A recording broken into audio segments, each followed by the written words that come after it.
Los veraneantes, por Shirley Jackson. La casa de campo de los Allison, a 7 millas de distancia del pueblo más cercano, se erguía airosamente sobre una colina.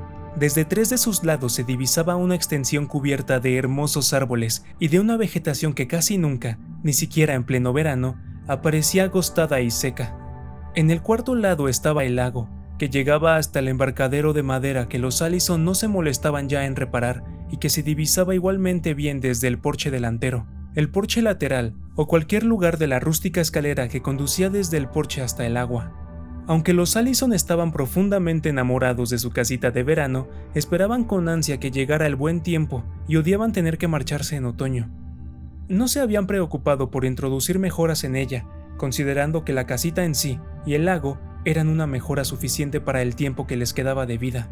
La casita no tenía calefacción, ni agua, ni corriente, ni electricidad. Durante 7 veranos, Janet Allison había cocinado en una estufa de queroseno, calentando en ella toda el agua que necesitaba.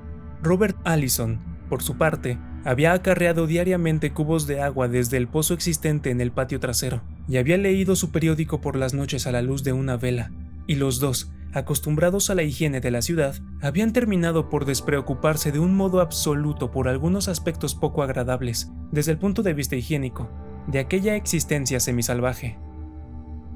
Los Allison no eran unas personas refinadas, desde luego. Miss Allison tenía 58 años y Mr. Allison 60. Habían visto crecer a sus hijos y huir de la casita de verano para instalarse con sus propias familias en alguna playa de moda. Sus amigos estaban muertos o se sentían demasiado viejos para abandonar las confortables viviendas de sus nietos y sobrinos. En invierno, los Allison se decían el uno al otro que podían soportar su apartamento de Nueva York con la esperanza de que llegara el verano. En verano se decían el uno al otro que valía la pena pasar el invierno con la esperanza de que llegara el buen tiempo. Dado que eran lo bastante viejos como para no avergonzarse de tener unas costumbres regulares, los Allison se marchaban, invariablemente de su casa de verano, el martes siguiente al día del trabajo, y se sentían invariablemente disgustados cuando los meses de septiembre y principios de octubre resultaban insufriblemente calurosos en la ciudad.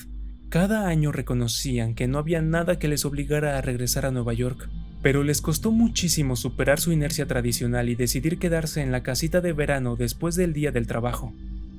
En realidad, no hay nada que nos obligue a regresar a la ciudad, le dijo Miss Allison a su marido gravemente, como si se le acabara de ocurrir la idea. Y él replicó, como si hasta entonces no se le hubiera ocurrido la idea: Desde luego, podríamos disfrutar del campo una temporada más. En consecuencia, con mucho placer y una leve sensación de aventuras, Miss Allison se dirigió al pueblo al día siguiente del día del trabajo, y les dijo a los nativos con los cuales tenía tratos, con un divertido aire de conspiración, que ella y su marido habían decidido quedarse a pasar otro mes en su casita de campo.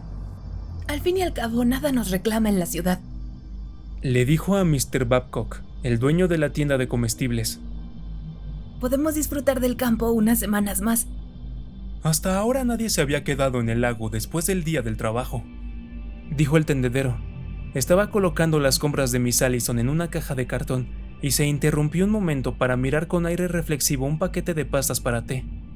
Nadie, añadió. Oh, la ciudad. Miss Allison le hablaba siempre a Mr. Babcock de la ciudad como si él estuviera soñando con trasladarse allí. Hace un calor horroroso. No tiene usted idea del calor que hace en la ciudad. Cuando mi marido y yo nos marchamos de aquí, siempre tenemos un gran disgusto. No les gusta marcharse, dijo Mr. Babcock. Una de las costumbres más enojosas de los nativos de las que Miss Allison se había dado cuenta era la de repetir una afirmación vulgar, convirtiéndola en una afirmación todavía más vulgar. A mí tampoco me gusta marcharme, dijo Mr. Babcock tras una leve reflexión, y él y Miss Allison sonrieron. Pero, hasta ahora, nunca oí decir que nadie se quedara en el lago después del día del trabajo. Bueno, nosotros vamos a probarlo. Las cosas no se saben hasta que se prueban, replicó gravemente Mr. Babcock. Físicamente, decidió Miss Allison, como siempre que salía de la tienda de comestibles después de una de sus vagas conversaciones con Mr. Babcock, físicamente, Mr. Babcock podría servir como modelo de una estatua de Daniel Webster, pero mentalmente era horrible pensar hasta qué punto había degenerado la raza yanqui de Nueva Inglaterra. Lo comentó con su marido mientras subía al automóvil y él dijo: Eso es el resultado de generaciones de endogamia. Eso y la pobreza del suelo. Dado que este era su gran viaje al pueblo, el cual efectuaban solamente cada 2 semanas para comprar cosas que no podían enviarles, pasaban allí todo el día, deteniéndose a comer un bocadillo en la tienda de los periódicos y los refrescos, y dejando los paquetes amontonados en la parte trasera del auto. A pesar de que Miss Allison podía hacer sus pedidos de comestibles por teléfono, prefería hacer sus compras personalmente, para ver lo que adquiría.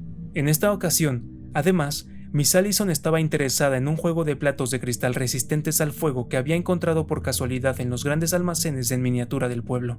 Un interés que solo ella parecía tener, ya que la gente del campo, con su desconfianza instintiva hacia todo lo que no ofreciera un aspecto tan permanente como los árboles, las rocas y el cielo, apenas habían empezado a experimentar las baterías de cocina de aluminio en sustitución de las de barro cocido. Miss Allison pidió que le envolvieran cuidadosamente los platos, de modo que pudieran soportar el incómodo viaje por el camino rocoso que conducía a la casita de campo. Y mientras Mr. Charlie Walpole, que en unión de su hermano menor Albert regentaba la tienda, a la tienda se la conocía por el nombre de Johnson's porque se encontraba en el lugar donde se había alzado la antigua cabaña de Johnson, que ardió 50 años antes de que naciera Charlie Walpole, envolvía los platos en papel de periódico. Miss Allison dijo, en tono casual: Desde luego pude haber esperado a comprar esos platos en Nueva York, pero este año no vamos a marcharnos tan pronto. He oído decir que ustedes van a quedarse, dijo Mr. Charlie Walpole. Siguió envolviendo los platos y no miró a Miss Allison mientras continuaba. Nadie se queda en el lago después del día del trabajo. Bueno, verá, dijo Miss Allison, como si el viejo Charlie mereciera una explicación. todos los años hemos regresado apresuradamente a Nueva York como si nos estuvieran esperando allí, pero ahora nos hemos dado cuenta de que no teníamos necesidad de apresurarnos. Ya sabe usted lo que es la ciudad en otoño. Y sonrió a Mr. Charlie Walpole, con cierto aire de complicidad. Pausadamente, el tendedero continuó envolviendo los platos. Lo hacía con una calma exasperante, y Miss Allison se esforzó por no revelar su impaciencia. Me alegro que hayamos decidido quedarnos más tiempo. Tengo la sensación de que pertenecemos a este lugar. Y, para demostrarlo, sonrió cordialmente a través de la tienda a una mujer con rostro familiar, que podía haber sido la mujer que les vendió las fresas a los Allison un año, o la mujer que ocasionalmente ayudaba a Mr. Babcock en su tienda, y que probablemente era tía suya.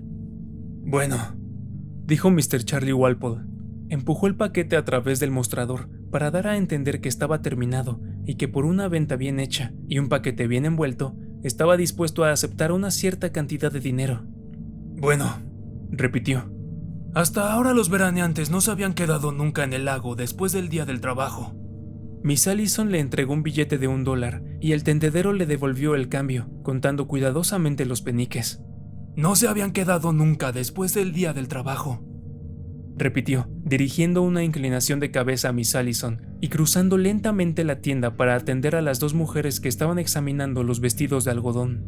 Antes de cruzar la puerta, Miss Allison oyó que una de las mujeres decía: ¿Por qué está marcado este vestido a $1.39 y este otro a solo 98 centavos? Son unas excelentes personas, le dijo Miss Allison a su marido cuando se reunió con él en la puerta de la tienda.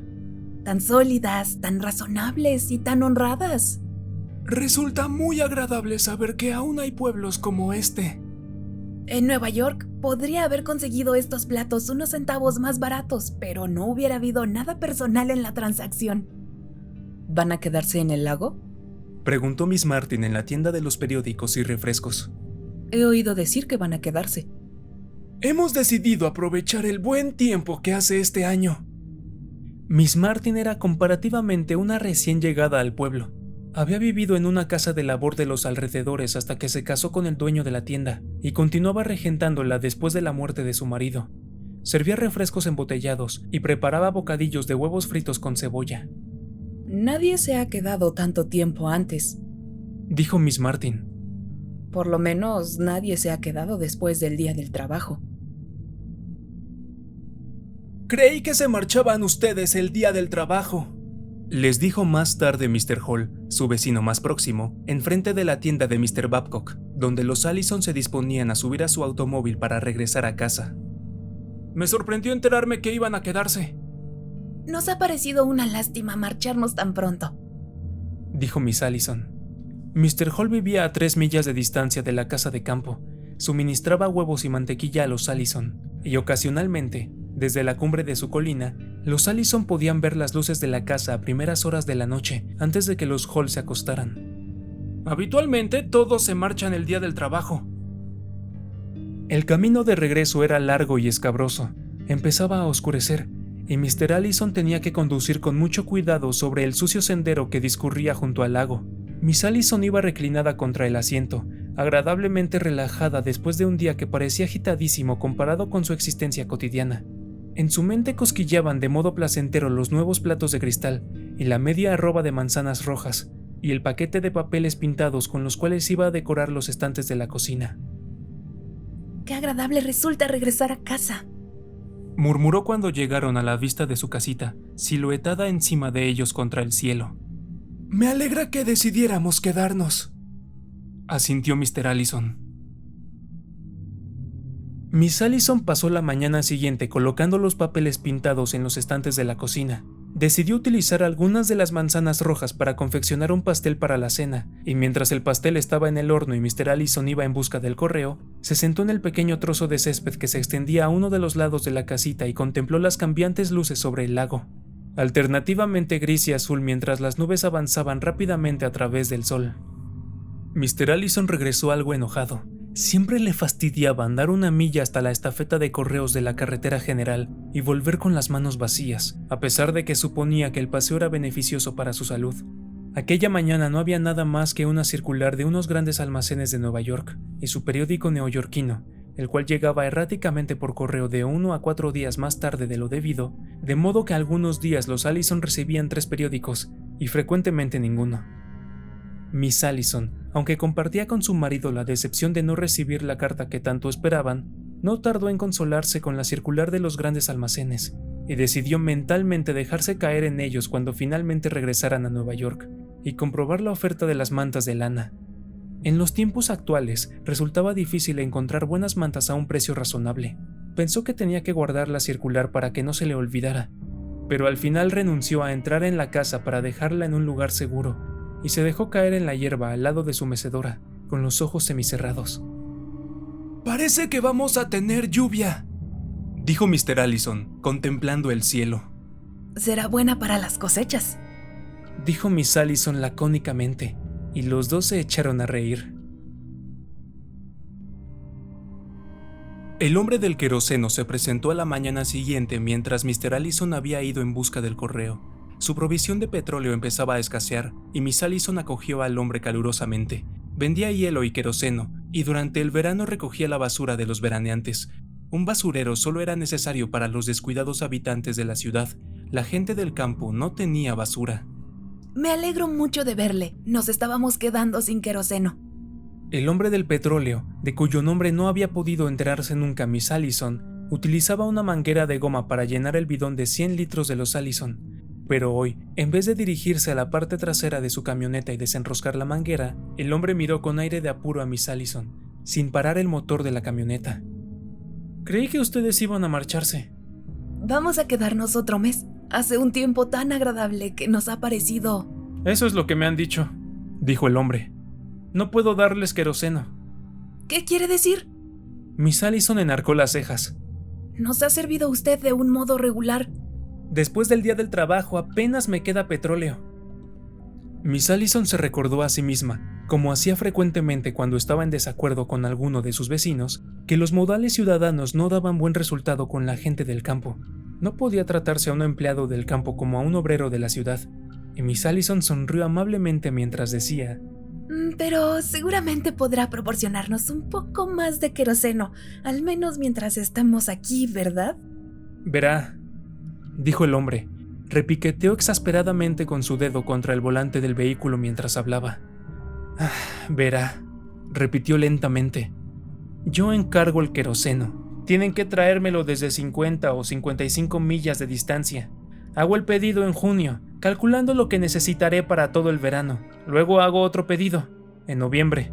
de modo que apenas me queda queroseno para mí. Como si aquello dejara zanjada la cuestión, dejó de repiquetear y apretó sus manos sobre el volante, disponiéndose a marcharse.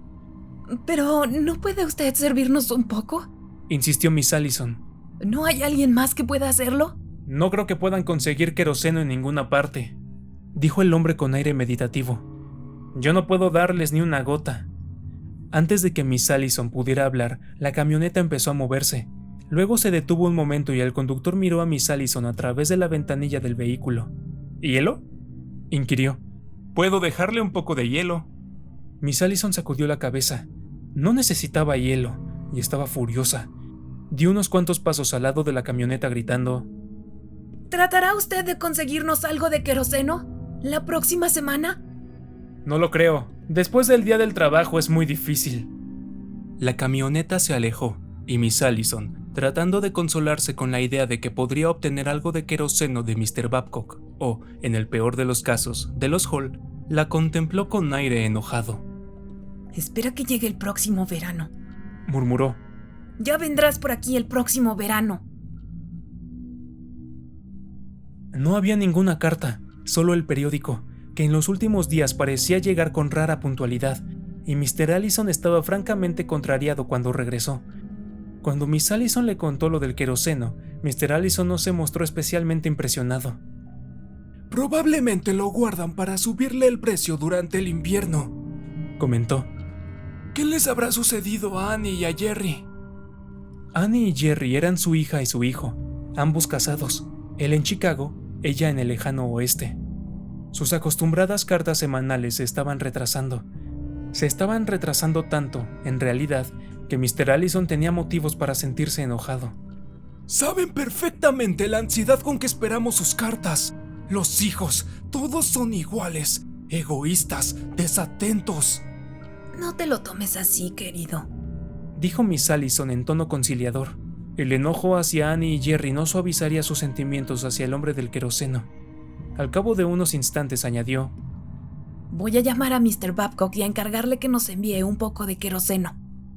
Al menos una tarjeta postal, murmuró Mr. Allison.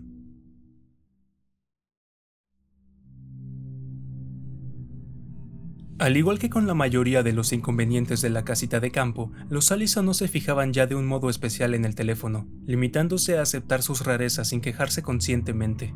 Era un teléfono de pared, de un modelo que todavía puede verse en algunas zonas apartadas. Para establecer la comunicación con el encargado de la centralita, Miss Allison tenía que hacer girar la pequeña manivela situada a la derecha del aparato. Habitualmente, eran necesarias 2 o 3 tentativas para que el encargado de la centralita respondiera, y Miss Allison, cuando se veía obligada a hacer una llamada, se acercaba al teléfono con resignación y una especie de desesperada paciencia, de modo que aquella mañana hizo girar la manivela 3 veces antes de que el encargado de la centralita respondiera, y luego tuvo que esperar a que Mr. Babcock descolgara el receptor en un rincón de la tienda, detrás del mostrador de la carne.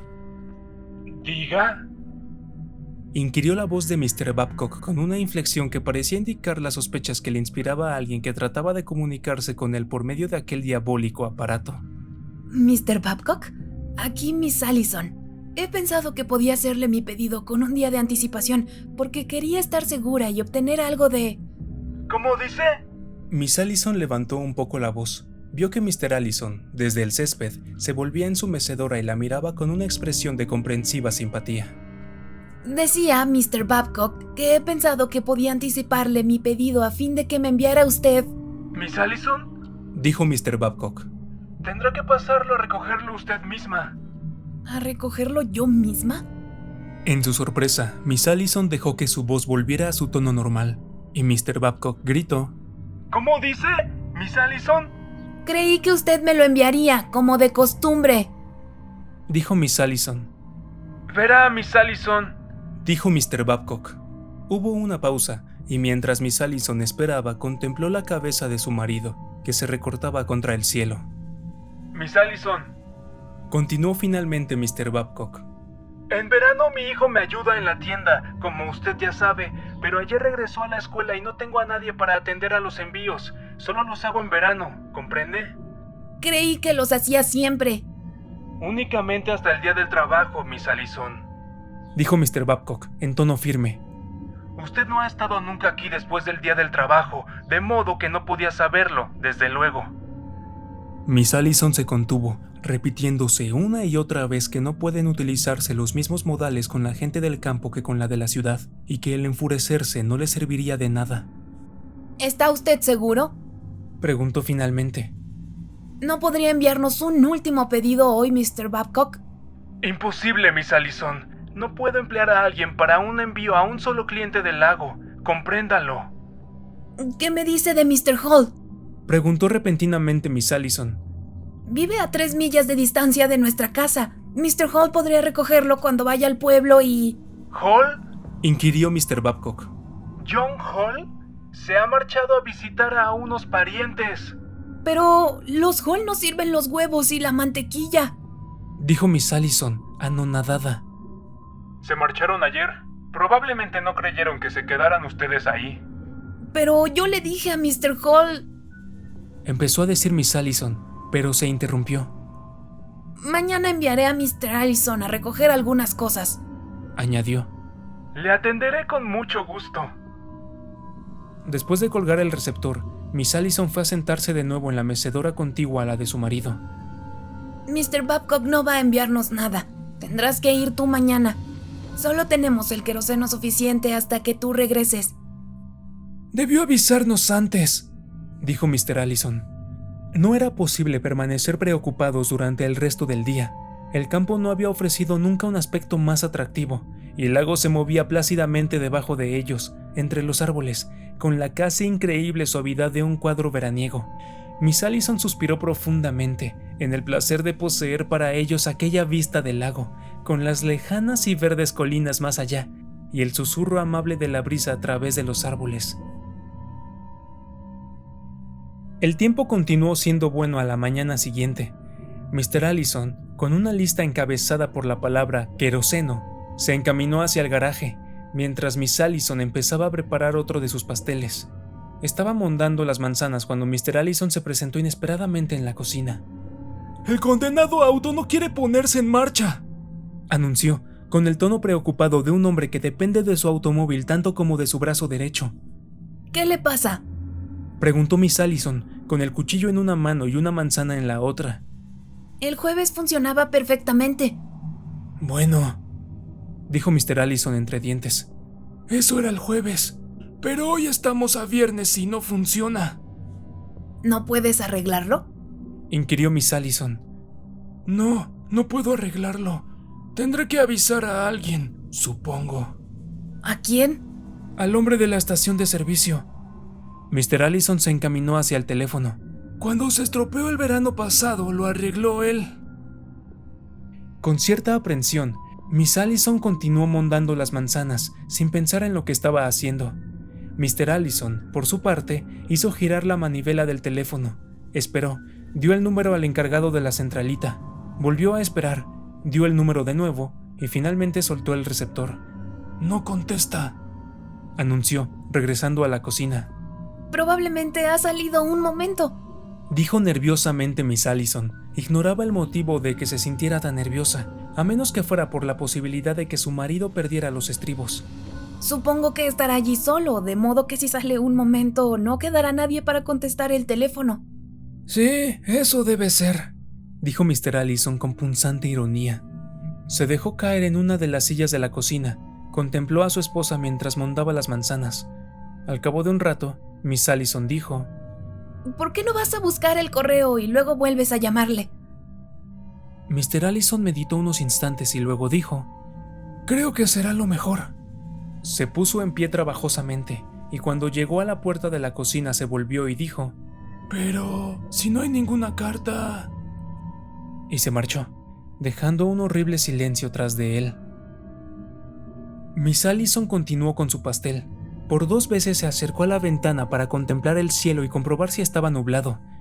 La cocina parecía inesperadamente oscura y la propia Miss Allison se sentía en el estado de tensión que precede a una tormenta, pero las 2 veces vio que el cielo estaba despejado y claro, sonriendo con indiferencia a la casita de verano de los Allison así como al resto del mundo.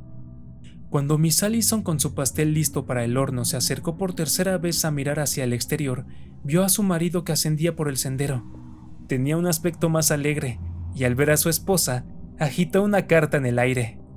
¡Es de Jerry!, gritó, cuando estuvo lo bastante cerca para que ella pudiera oírle. ¡Al fin! ¡Una carta! Miss Allison se dio cuenta, con cierta preocupación, de que su marido no era ya capaz de subir el ligero repecho que conducía hasta la casa sin respirar penosamente. Pero inmediatamente Mr. Allison cruzó el umbral, esgrimiendo la carta. «No he querido abrirla hasta llegar aquí». Miss Allison examinó con una avidez que la sorprendió a ella misma la familiar escritura de su hijo. No podía imaginar por qué la excitaba tanto aquella carta, a no ser porque era la primera que recibían después de mucho tiempo. Sería una carta agradable, respetuosa, contando lo que hacían Alice y los niños, informando de los progresos en su trabajo, comentando el tiempo que hacía hacia Chicago, para terminar con cariñosos saludos de parte de todos. Mr. y Miss Allison hubieran podido recitar, sin el menor esfuerzo, una carta típica de cualquiera de sus dos hijos. Mr. Allison abrió lentamente el sobre, y luego extendió la carta sobre la mesa de la cocina para que su esposa pudiera leerla al mismo tiempo que lo hacía él. «Queridos mamá y papá», empezaba, con la familiar caligrafía de Jerry, algo infantil. «Me alegro de que esta carta les llegue al lago como de costumbre. Siempre hemos pensado que regresaban a la ciudad demasiado pronto y que debían de quedarse más tiempo en el campo. Alice dice que ya no son tan jóvenes como antes y que ya no tienen nada que los reclame en la ciudad, de modo que lo mejor es que se diviertan mientras puedan hacerlo. Dado que los dos se encuentran bien ahí, ha sido una buena idea quedarse». Con cierta sensación de intranquilidad, Miss Allison miró de soslayo a su marido. Este leía con profunda atención, y Miss Allison tomó el sobre vacío, sin saber exactamente por qué. La dirección, escrita por el propio Jerry, era la de siempre, y el matasellos era el de Chicago. Desde luego que es el de Chicago, pensó Miss Allison rápidamente. ¿Por qué iban a echarla al correo en otra parte? Cuando volvió de nuevo su atención a la carta, su marido había vuelto a la página, y Miss Allison leyó con él. «Y desde luego, si se contagian del sarampión, etc., más tarde se encontrarán mejor. Alice está bien, lo mismo que yo. Últimamente hemos jugado mucho al bridge con los Carruthers, una pareja encantadora, de nuestra misma edad aproximadamente. El que ha muerto ha sido el viejo Dixon, de nuestra oficina de Chicago. Solía preguntar mucho por papá. Procuren pasarlo lo mejor posible en el lago, y no tengan prisa en regresar. Cariñosos saludos de todos nosotros. Jerry». ¡Qué raro!, comentó Miss Allison. No parece una carta de Jerry. Jerry no escribe nunca algo como... ¿Cómo qué?, preguntó Mr. Allison. ¿Nunca escribe algo como qué? Miss Allison dio vueltas a la carta entre sus dedos, con las cejas fruncidas. Era imposible encontrar ninguna frase, ninguna palabra, incluso, que no pareciera de Jerry. Tal vez se debía únicamente a que la carta se había retrasado tanto, o a la anormal cantidad de huellas de dedos que había en el sobre. No lo sé, respondió finalmente Miss Allison. «Voy a llamar de nuevo a la estación de servicio», anunció Mr. Allison. Miss Allison leyó la carta 2 veces más, tratando de encontrar alguna frase que resultara anormal. Luego regresó Mr. Allison y dijo, en voz baja: «El teléfono no funciona». ¿Qué?, inquirió Miss Allison, dejando caer la carta. «El teléfono no funciona», repitió Mr. Allison. El resto del día transcurrió rápidamente después de un almuerzo a base de galletas y leche. Los Allison fueron a sentarse sobre el césped, pero la tarde se acortó inesperadamente a causa de unas nubes tormentosas, hasta el punto de que a las 4 había oscurecido. La tormenta, sin embargo, parecía retrasarse, como si quisiera saborear por anticipado el placer de descargar su furia sobre la casita y el lago. De cuando en cuando relampagueaba, pero no cayó ni una sola gota de lluvia. Por la noche, Mr. y Miss Allison, sentados muy juntos en el interior de su casita, pusieron en marcha la radio de pilas que se habían traído de Nueva York. No había ninguna lámpara encendida, y la única claridad procedía de los relámpagos del exterior y del pequeño recuadro iluminado en la parte delantera del aparato de radio. La frágil estructura de la casita no era lo bastante recia como para contener en su interior los ruidos de la ciudad, la música y las voces de la radio, y los Allison podían oír todos aquellos sonidos esparciéndose a través del lago, los saxofones de la orquesta de Nueva York sollozando sobre el agua, la voz de la vocalista desvaneciéndose inexorablemente en el límpido aire campestre, incluso el locutor, anunciando con entusiasmo las cualidades de unas determinadas hojas de afeitar, no era más que una voz inhumana surgiendo de la casita de campo de los Allison y regresando a ella, como si el lago y las colinas y los árboles la rechazaran por indeseable. De pronto, Miss Allison se volvió hacia su marido y sonrió débilmente. Me pregunto si se supone que vamos a hacer algo. No, respondió Mr. Allison. Creo que no, solo esperar.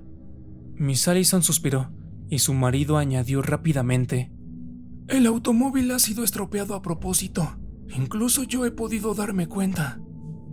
Miss Allison vaciló unos instantes y luego murmuró: Supongo que los hilos del teléfono han sido cortados. Eso creo, dijo Mr. Allison. Al cabo de un rato, la música de baile cesó y los Allison escucharon atentamente un boletín de noticias. La voz del locutor les habló de un matrimonio que iba a celebrarse en Hollywood. Les informó de los resultados de los partidos de béisbol y del probable aumento que sufrirían los precios durante la próxima temporada. Les habló, en la casita de verano, como si todavía merecieran oír noticias de un mundo con el cual solo estaban unidos ahora a través de las pilas de la radio, que por cierto, empezaban ya a gastarse. Miss Allison se acercó a la ventana y miró a la lisa superficie del lago, a la negra masa de árboles y a la tormenta a punto de descargar, y dijo en tono casual: Ahora comprendo lo de la carta de Jerry. Lo supe anoche cuando vi apagarse la luz en la casa de los Hall, dijo Mr. Allison. El viento, soplando repentinamente sobre el lago, remoloneó alrededor de la casita de verano y chocó contra las ventanas. Involuntariamente, Mr. y Miss Allison se acercaron más el uno al otro, y al primer estallido del trueno, Mr. Allison alargó el brazo y tomó la mano de su esposa. Y luego, mientras en el exterior llameaban los relámpagos y el aparato de radio enmudecía, los dos ancianos se abrazaron en su casita de verano y esperaron.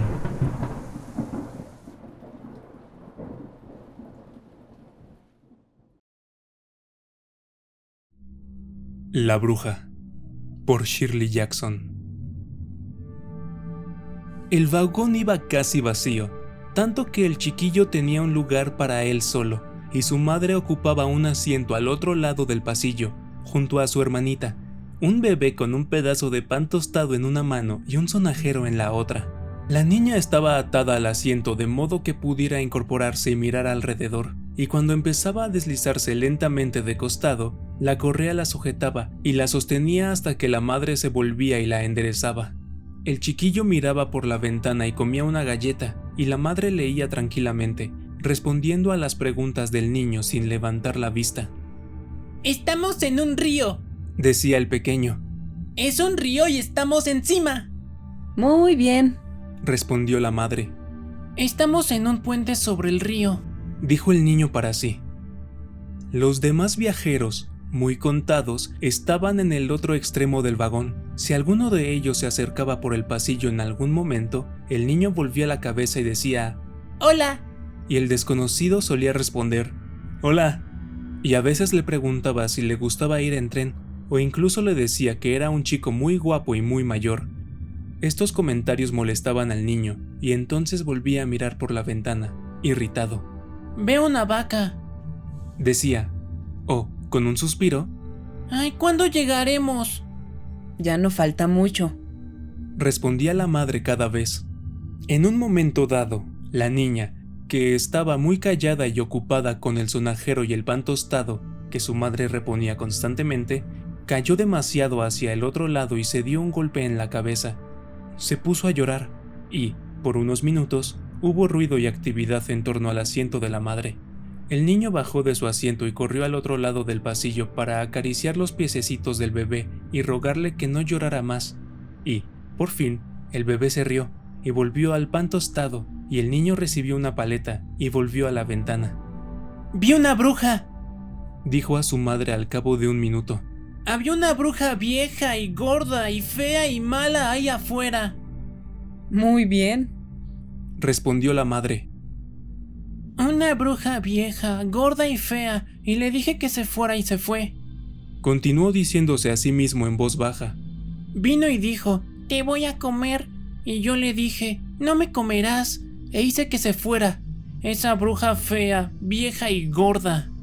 Dejó de hablar y alzó la vista cuando se abrió la puerta del vagón y entró un hombre. Era un hombre ya maduro, con unas facciones agradables bajo un cabello canoso. Su traje azul solo mostraba las ligeras arrugas propias de un largo viaje en tren. Llevaba un habano, y cuando el niño dijo ¡Hola! el hombre lo señaló con el cigarro y respondió: «Hola a ti, hijo». Se detuvo justo detrás del asiento del pequeño y se apoyó en el respaldo mirando al niño, que torció el cuello para mirar hacia arriba. «¿Qué buscas por esa ventana?». ¡Brujas! contestó el niño al instante. ¡Brujas feas, malas y viejas! «Ya, ¿has encontrado muchas?». Mi padre fuma habanos, aseguró el niño. «Todos los hombres fuman habanos», replicó el hombre. «Algún día tú también los fumarás». Ya soy un hombre. «¿Cuántos años tienes?».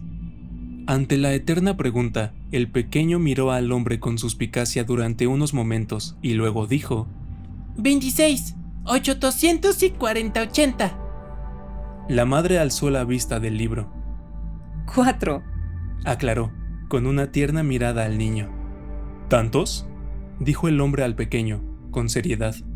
¿26? Señaló con un gesto de cabeza a la mujer al otro lado del pasillo. ¿Es tu madre? El niño se inclinó hacia adelante a mirar y dijo: Sí. ¿Cómo te llamas? El niño lo observó con renovada suspicacia. Señor Jesús, dijo. Johnny. Dijo la madre. Atrajo la atención de su hijo y frunció el entrecejo profundamente. Esa de ahí es mi hermana, anunció el pequeño al hombre. Tiene 12 y medio. ¿Quieres a tu hermanita?, preguntó el hombre. El niño lo miró y el hombre dio media vuelta junto al banco y tomó asiento a su lado. Escucha, ¿quieres que te hable de mi hermanita?, dijo el hombre.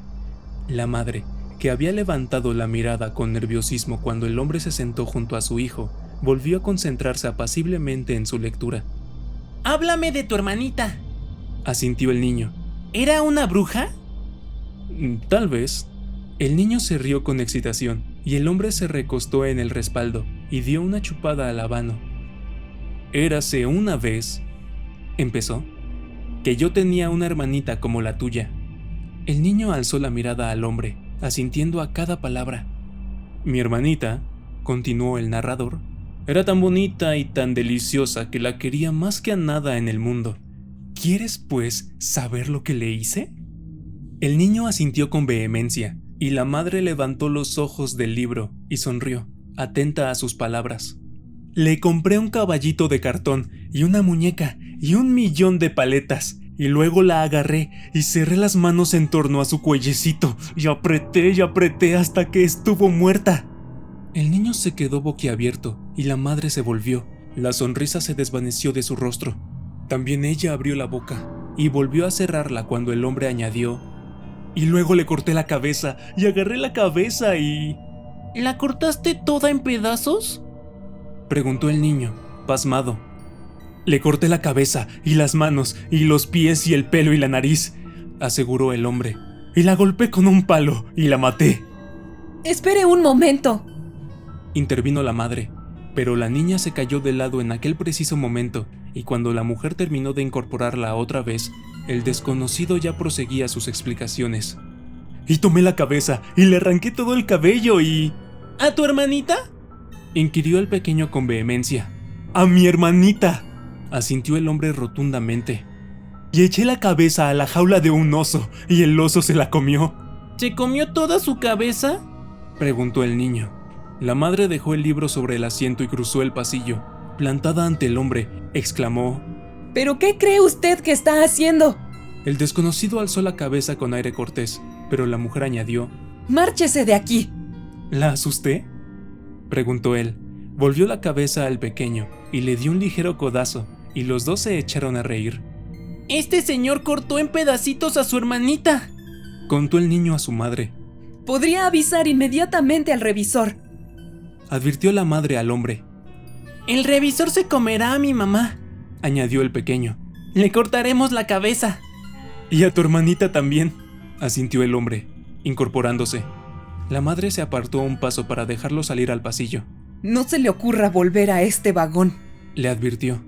Mi mamá te comerá, dijo el niño al desconocido. El hombre se echó a reír, el niño también, y, por último, el desconocido se disculpó ante la madre y abandonó el vagón pasando junto a ella. Cuando la puerta se hubo cerrado tras él, el niño preguntó: ¿cuánto tiempo tenemos que aguantar todavía en el tren? Ya no queda mucho, dijo la madre. Se quedó mirando a su hijo con ganas de decir algo y, finalmente, añadió: siéntate y sé un buen chico. Voy a darte otro caramelo. El chiquillo se apresuró a saltar del asiento y seguir a su madre. Ella sacó el caramelo del bolso y se lo dio. ¿Qué se dice?, preguntó la madre. Gracias, respondió el niño. ¿Es verdad que ese señor hizo pedacitos a su hermanita? Hablaba en broma, le aseguró la mujer, y se apresuró a repetir: sí, solo estaba bromeando. Probablemente, murmuró el pequeño, con la paleta en la mano. Regresó a su asiento y se acomodó para seguir mirando por la ventana. Probablemente él era la bruja.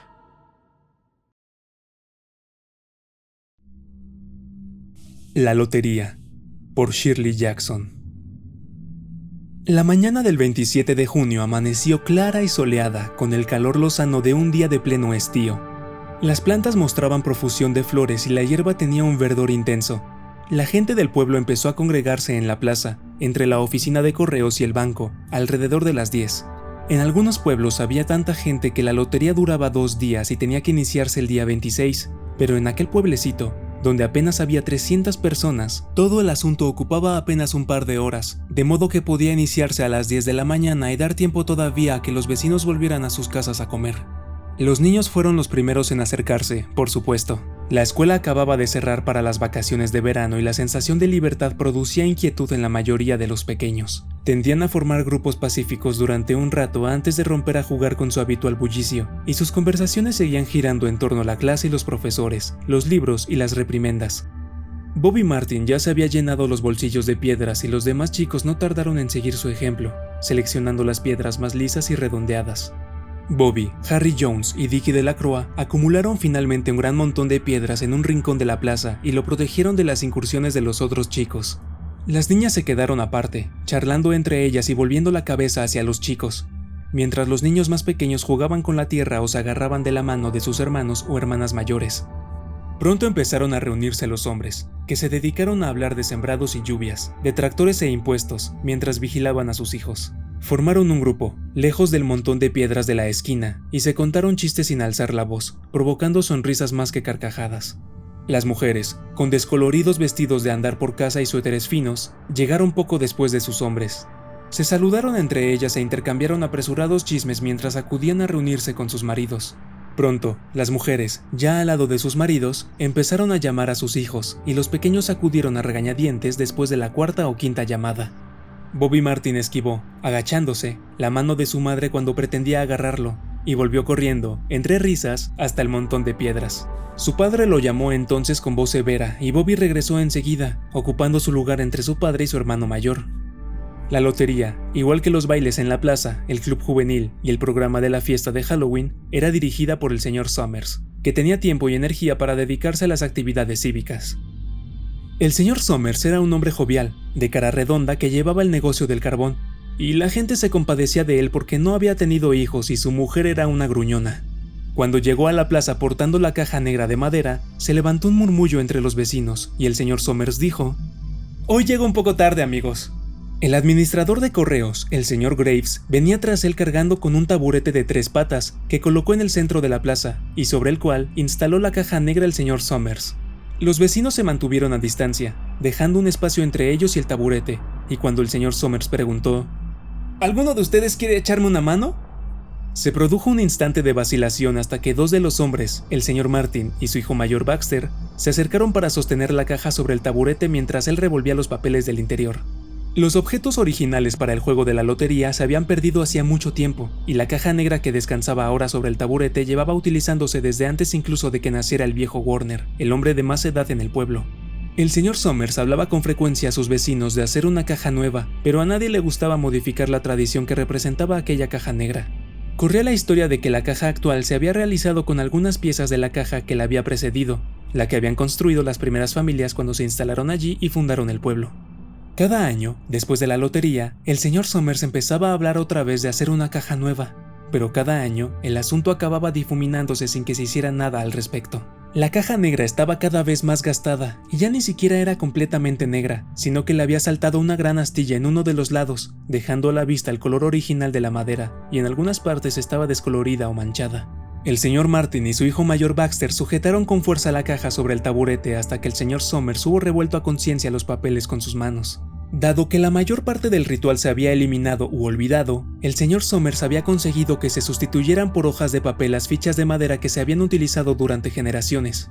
Según había argumentado el señor Somers, las fichas de madera fueron muy útiles cuando el pueblo era pequeño, pero ahora que la población había superado los 3 centenares de vecinos y parecía en trance de seguir creciendo, era necesario utilizar algo que cupiera mejor en la caja negra.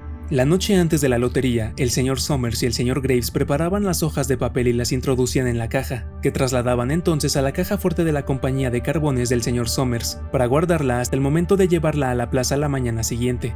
El resto del año, la caja se guardaba a veces en un sitio, a veces en otro. Un año había permanecido en el granero del señor Graves, y otro año había estado en un rincón de la oficina de correos, y, a veces, se guardaba en un estante de la tienda de los Martin y se dejaba allí el resto del año. Había que atender muchos detalles antes de que el señor Somers declarara abierta la lotería. Por ejemplo, había que confeccionar las listas de cabezas de familia, de cabezas de las casas que constituían cada familia y de los miembros de cada casa. También debía tomarse el oportuno juramento al señor Somers como encargado de dirigir el sorteo, por parte del administrador de correos. Algunos vecinos recordaban que, en otro tiempo, el director del sorteo hacía una especie de exposición, una salmodia rutinaria y discordante que se venía recitando año tras año, como mandaban los cánones.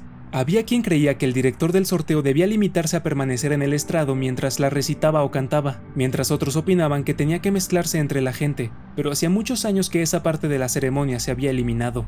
También se decía que había existido una salutación ritual que el director del sorteo debía utilizar para dirigirse a cada una de las personas que se acercaban para extraer la papeleta de la caja, pero también esto se había modificado con el tiempo, y ahora solo se consideraba necesario que el director dirigiera algunas palabras a cada participante cuando acudía a probar su suerte.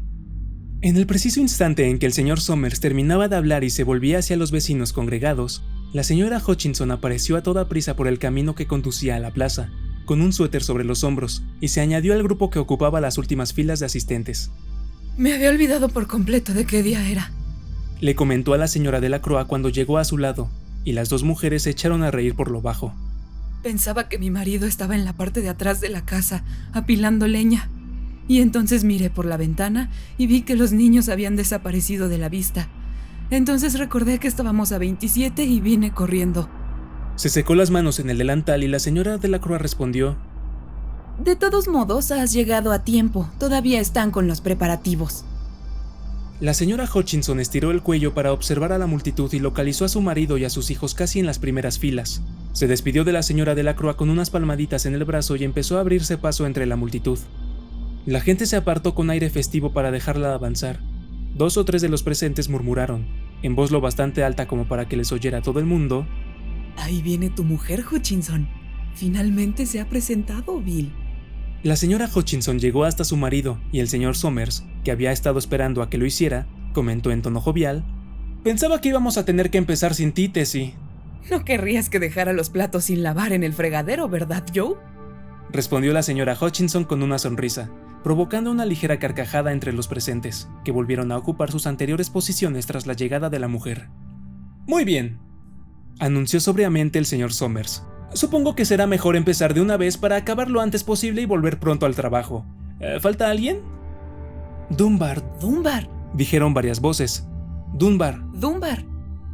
El señor Somers consultó la lista. Clyde Dunbar, comentó. Es cierto, tiene una pierna rota, ¿no es eso? ¿Quién sacará la papeleta por él? Yo, supongo, respondió una mujer, y el señor Somers se volvió hacia ella. La esposa saca la papeleta por el marido, anunció el señor Somers y añadió: ¿No tienes ningún tipo de hijo mayor que lo haga por ti, Janny? Aunque el señor Somers y todo el resto del pueblo conocían perfectamente la respuesta, era obligación del director del sorteo formular tales preguntas oficialmente. El señor Somers aguardó con expresión atenta la contestación de la señora Dunbar. Horace no ha cumplido aún los 16. explicó la mujer con tristeza. Me parece que este año tendré que participar yo por mi esposo. De acuerdo, asintió el señor Somers. Efectuó una anotación en la lista que sostenía en las manos y luego preguntó: ¿El chico de los Watson sacará papeleta este año? Un muchacho de elevada estatura alzó la mano entre la multitud. Aquí estoy, dijo. Voy a jugar por mi madre y por mí. El chico parpadeó, nervioso, y escondió la cara mientras varias voces de la muchedumbre comentaban en voz alta: Buen chico, Jack. Me alegro de ver que tu madre ya tiene un hombre que se ocupe de hacerlo. Bien, dijo el señor Somers. Creo que ya estamos todos. ¿Ha venido el viejo Warner? Aquí estoy, dijo una voz y el señor Somers asintió. Un súbito silencioso cayó sobre los reunidos mientras el señor Somers carraspeaba y contemplaba la lista.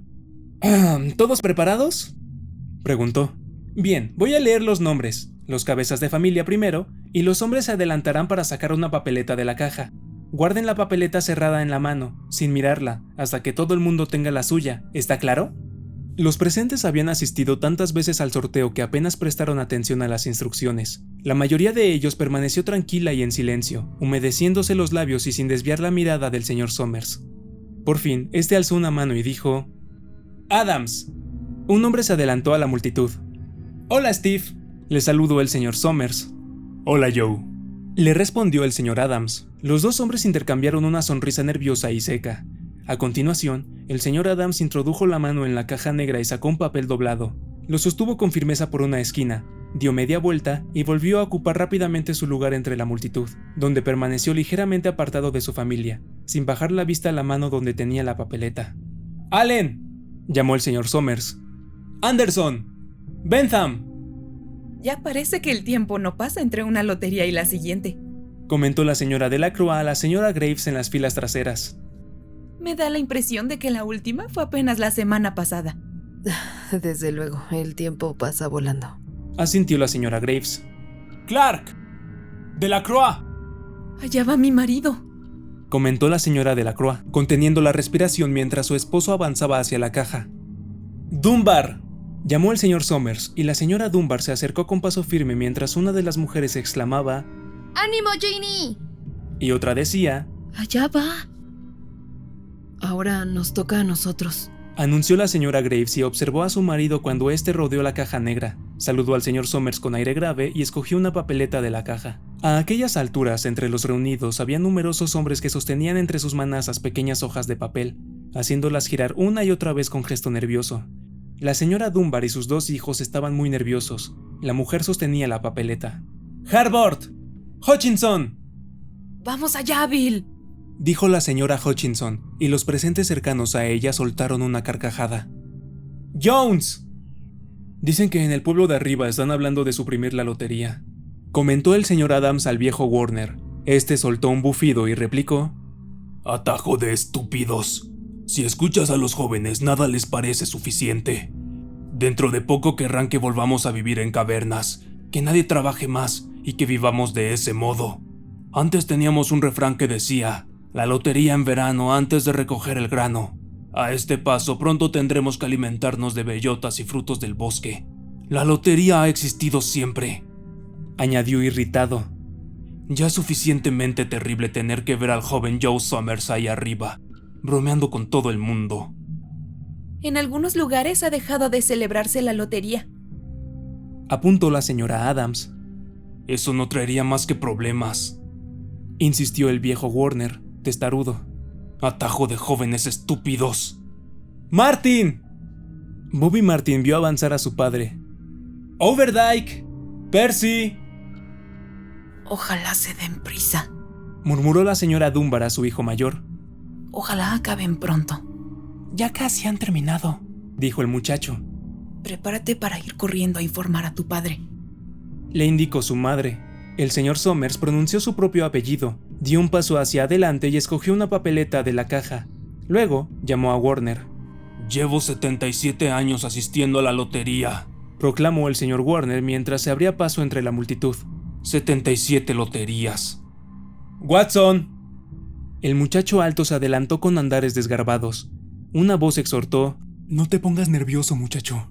Y el señor Somers añadió: «Tómate el tiempo necesario, hijo». Después, cantó el último nombre. ¡Zanini! Tras esto se produjo una larga pausa, una espera cargada de nerviosismo hasta que el señor Somers, sosteniendo en alto su papeleta, murmuró: «Muy bien, amigos». Durante unos instantes nadie se movió. A continuación, todos los cabezas de familia abrieron a la vez la papeleta. De pronto, todas las mujeres se pusieron a hablar a la vez. ¿Quién es? ¿Quién es? ¿A quién le ha tocado? ¿A los Dunbar? ¿A los Watson? Al cabo de unos momentos, las voces empezaron a decir: Es Hutchinson. Es Hutchinson. Es Hutchinson. Le ha tocado a Bill Hutchinson. Ve a decírselo a tu padre. ordenó la señora Dunbar a su hijo mayor. Los presentes empezaron a buscar a Hutchinson con la mirada. Bill Hutchinson estaba inmóvil y callado, contemplando el papel que tenía en la mano. De pronto, Tessie Hutchinson le gritó al señor Somers: No le has dado tiempo a escoger qué papeleta quería. Te he visto, Joe Somers. No es justo. Tienes que aceptar la suerte, Tessie, le replicó la señora Delacroix, y la señora Graves añadió: Todos hemos tenido las mismas oportunidades. Vamos, Tessie, cierra el pico. Intervino Bill Hutchinson. Bueno, anunció, acto seguido, el señor Somers. Hasta aquí hemos ido bastante deprisa y ahora deberemos apresurarnos un poco más para terminar a tiempo. Consultó su siguiente lista y añadió: Bill, tú has sacado la papeleta por la familia Hutchinson. ¿Tienes alguna casa más que pertenezca a ella? Están Don y Eva. Exclamó la señora Hutchinson con un chillido. Ellos también deberían participar. Las hijas casadas entran en el sorteo con las familias de sus maridos, Tessie, replicó el señor Somers con suavidad. Lo sabes perfectamente, como todos los demás. No ha sido justo, insistió Tessie. Me temo que no, respondió con voz abatida Bill Hutchinson a la anterior pregunta del director del sorteo. Mi hija juega con la familia de su esposo, como está establecido, y no tengo más familia que mis hijos pequeños. Entonces, por lo que respecta a la elección de la familia, ha correspondido a la tuya. Y por lo que respecta a la casa, también corresponde a la tuya, ¿no es eso? Sí, así es, respondió Bill Hutchinson. ¿Cuántos chicos tienes, Bill?, preguntó oficialmente el señor Somers. 3. Está mi hijo Bill y Nancy y el pequeño Dave, además de Tessie y de mí, claro. Muy bien, pues, ¿has recogido sus papeletas, Harry?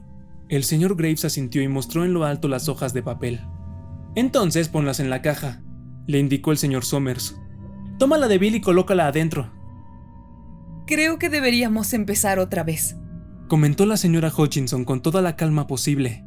Les digo que no es justo. Bill no ha tenido tiempo de escoger qué papeleta quería. Todos lo han visto. El señor Graves había seleccionado 5 papeletas y las había puesto en la caja. Salvo estas, dejó caer todas las demás al suelo, donde la brisa las impulsó, esparciéndolas por la plaza. ¡Escúchenme todos!, seguía diciendo la señora Hutchinson a los vecinos que la rodeaban. ¿Preparado, Bill?, inquirió el señor Somers, y Bill Hutchinson asintió, después de dirigir una breve mirada a su esposa e hijos. Recuerden, continuó el director del sorteo, saquen una papeleta y guárdenla sin abrir hasta que todos tengan la suya.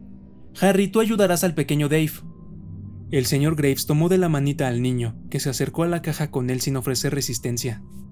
«Saca un papel de la caja, Davy», le dijo el señor Somers. Davy introdujo la mano donde le decían y soltó una risita. «Saca solo un papel», insistió el señor Somers. «Harry, ocúpate tú de guardarlo». El señor Somers tomó de la mano al niño y le quitó el papel de su puño cerrado. Después lo sostuvo en lo alto mientras el pequeño Dave se quedaba a su lado, mirándolo con aire de desconcierto. «Ahora, Nancy», anunció el señor Somers. Nancy tenía 12 años y a sus compañeros de la escuela se les aceleró la respiración mientras se adelantaba, agarrándose la falda y extraía una papeleta con gesto delicado. «Ahora, Bill, hijo», dijo el señor Somers, y Billy, con su rostro sonrojado y sus pies enormes, estuvo a punto de volcar la caja cuando sacó la papeleta. «Ahora, Tessie». La señora Hutchinson titubeó durante unos segundos, mirando a su alrededor con aire desafiante, y luego apretó los labios y avanzó hasta la caja. Extrajo una papeleta y la sostuvo a su espalda. «Y finalmente, Bill», dijo por último el señor Somers, y Bill Hutchinson metió la mano en la caja y tanteó el fondo antes de sacarla con el último de los papeles. Los espectadores habían quedado en silencio. «Espero que no sea Nancy», cuchicheó una chica, y el sonido del susurro llegó hasta el más alejado de los reunidos. «Antes las cosas no eran así», comentó abiertamente el viejo Warner. y la gente tampoco es como en otros tiempos. Muy bien, dijo el señor Somers. Abran las papeletas. Tú, Harry, abre la del pequeño Dave. El señor Graves desdobló el papel y se escuchó un suspiro general cuando lo mostró en blanco, y todos comprobaron que estaba en blanco. Nancy y Bill, hijo, abrieron los suyos al mismo tiempo, y los dos se volvieron hacia la multitud con expresión radiante, agitando sus papeles por encima de la cabeza. Tessie, indicó el señor Somers. Se produjo una breve pausa, y, a continuación, el director del sorteo miró a Bill Hutchinson. El hombre desdobló su papeleta y la enseñó. También estaba en blanco. Es Tessie, anunció el señor Somers en un susurro. Muéstranos su papel, Bill. Bill Hutchinson se acercó a su mujer y le quitó la papeleta por la fuerza. En el centro de la hoja había un punto negro, la marca que había puesto el señor Somers con el lápiz la noche anterior en la oficina de la compañía de carbones. Bill Hutchinson mostró en lo alto la papeleta y se produjo una reacción agitada entre los congregados. Bien, amigos, proclamó el señor Somers. Démonos prisa en terminar. Aunque los vecinos habían olvidado el ritual y habían perdido la caja negra original, aún mantenían la tradición de utilizar piedras. El montón de piedras que los chicos habían reunido antes estaba preparado y en el suelo. Entre las hojas de papel que habían extraído de la caja, había más piedras. La señora Delacroix cogió una piedra tan grande que tuvo que levantarla con ambas manos y se volvió hacia la señora Dunbar. ¡Vamos!, le dijo. ¡Date prisa! La señora Dunbar sostenía una piedra de menor tamaño en cada mano y murmuró, entre jadeos: No puedo apurarme más. Adelántate. Ya te alcanzaré. Los niños ya tenían su provisión de piedras y alguien le puso en la mano varias piedrecitas al pequeño Davy Hutchinson. Tessie Hutchinson había quedado en el centro de una zona despejada y extendió las manos con gesto desesperado mientras los vecinos avanzaban hacia ella. ¡No es justo!, exclamó. Una piedra la golpeó en la sien. ¡Vamos, vamos! ¡Todo el mundo!, gritó el viejo Warner. Steve Adams estaba en el frente de la multitud de vecinos, con la señora Graves a su lado. ¡No es justo! ¡No hay derecho!, siguió exclamando la señora Hutchinson. Instantes después, todo el pueblo cayó sobre ella.